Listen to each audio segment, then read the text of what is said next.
Welcome to the virtual office training. Today we will learn how to show sales figures in millions through custom format. Here is a sales report where country and sales are given.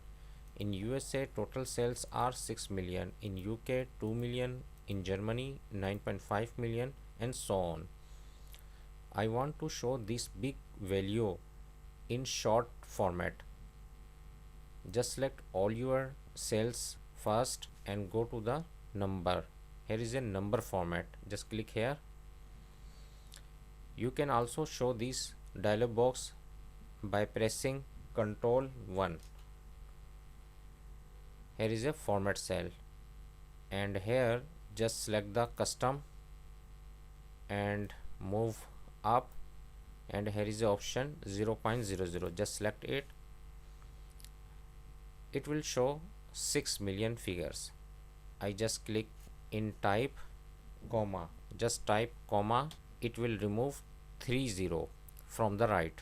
If I type comma again, it will remove 30 from the right.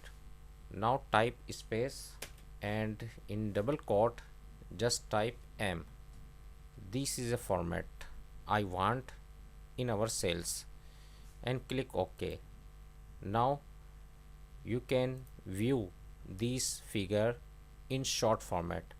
In USA total sales are 6 million, in UK 2 million, in Germany 9.5 million. That's way you can display your sales figure in millions like this. Hope this tip will be very helpful for you. Thanks for watching.